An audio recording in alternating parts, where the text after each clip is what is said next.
कच्चे तेल का जो संबंध है या फिर रिलेशन है वो सोना चांदी को के साथ कैसे है। दरअसल होता ये है कि जब कच्चे तेल की कीमतें या फिर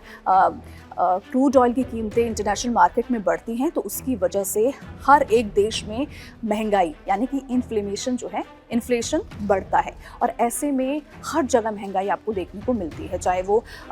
सब्जी हो या फिर कपड़े हो, हर चीज़ में जो है महंगाई दिखती है। अब ऐसे में 10% जो है कमी क्रूड ऑयल में देखने को मिली है और तेज़ी से जो है गिरावट आई है, क्योंकि अब अमेरिका और ईरान के बीच में जो जंग चल रही थी वो जंग जो है रुकने के संकेत एक तरीके से मिल गए हैं और एक पीस डील जो है अमेरिका और ईरान के बीच हो गई है और यही वजह है कि ये जो गिरावट है ना वो देखने को मिल रही है। हालांकि अभी भी जो निवेशकों की नज़रें हैं वो इस युद्ध में हालांकि अभी टिकी हुई है और ये युद्ध जो है कब तक रुकेगा। हालांकि पीस डील यहाँ पे हो चुकी है, लेकिन इस पीस डील के बाद भी कई सारे ऐसी खबरें सामने आई कि अमेरिका ने ईरान पर दोबारा से मिसाइल दाग दी और ईरान ने भी पलटवार किया। अब ऐसे में निवेशक जो हैं हैरान और परेशान हैं कि आखिर ये जंग रुकेगी या फिर ये जंग अभी भी चलती रहेगी। अगर जंग चलती रहेगी तो फिर सोना और चांदी के दाम जो है ऐसे ही रहेंगे, लेकिन अगर जंग रुकती है तो सोना और चांदी के दामों में जो है वो गिरावट आ सकती है। अब जैसा कि मैंने आपको बताया कि कच्चे तेल की कीमतें बाजार की दिशा तय करेंगी। क्रूड ऑयल सबसे ज़्यादा अहम भूमिका निभाता है किसी भी देश के जो है इन्फ्लेशन में। अगर हम यहाँ पे बात करें महंगाई की तो क्रूड ऑयल अगर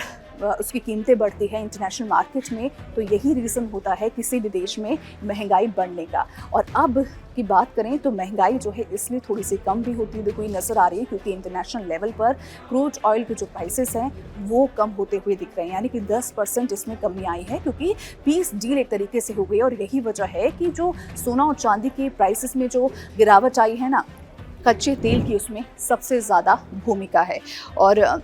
देखिए यहाँ अगर आप देखेंगे तो तेल महंगा हुआ तो बाज़ार पर भी इसका असर पड़ना बिल्कुल तय है। देखिए ना सिर्फ सोना और चांदी में बल्कि तमाम ऐसी चीज़ों में जो कि आपकी रोज़मर्रा की जो है ज़िंदगी में काम आती है, ऐसी चीज़ें भी जो है तेल महंगे होने पर महंगी हो जाती है। अब बात करें फेडरल रिजर्व के संकेत की तो यहाँ पर भी संकेत देखिए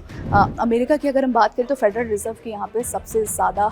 ज़रूरी यहाँ पे हो जाता है, क्योंकि फेडरल रिजर्व ये अगर संकेत देता है कि सोना और चांदी के दाम बढ़ने वाले हैं या फिर सोना और चांदी के दाम गिरने वाले हैं तो इनके संकेत जो है काफ़ी ज़्यादा अहम माने जाते हैं। और इस बीच देखिए सबसे बड़ा जो रीज़न है ना वो रीज़न है अभी अमेरिका का डॉलर जो है उसकी कीमत बढ़ती हुई जा रही है। और अगर हम $1 की बात करें तो हमारा वो 94 रुपये के बराबर पहुंच गया है।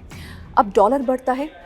तो जाहिर सी बात है कि जो सोना और चांदी की जो कीमतें हैं ना वो भी जो है वो घटती है। और ऐसे में अगर यहाँ पर बात करें चीन की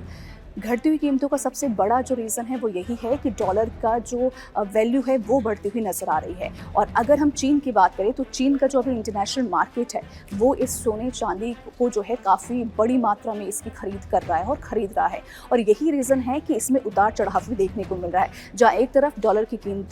की जो वैल्यू है वो बढ़ रही है जिसकी वजह से जो है सोना और चांदी की कीमतों में गिरावट आई है, और दूसरी तरफ चीन इंटरनेशनल मार्केट में काफ़ी ज़्यादा मात्रा में जो है सोना और चांदी की खरीद कर रहा है। और यही वजह है कि एक तरफ कीमतें जो है घट रही है तो दूसरी तरफ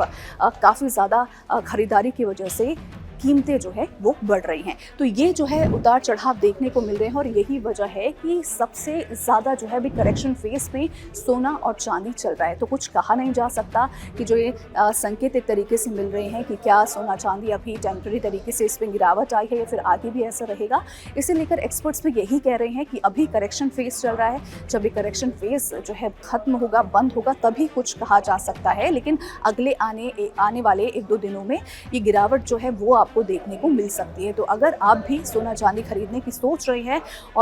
हैं कि हम सोना चांदी खरीद कर जो है इसमें इन्वेस्ट करें, क्योंकि भारतीय लोग जो होते हैं वो यही सोचते हैं कि सोना खरीद लें या फिर चांदी खरीद लें, इन्वेस्ट कर लेते हैं और इसमें सेविंग भी जो है होती है। अगर आप ऐसा सोच रहे हैं तो आप अभी बिल्कुल ये जो है कर सकते हैं, क्योंकि गिरावट इसमें देखने को मिल रही है।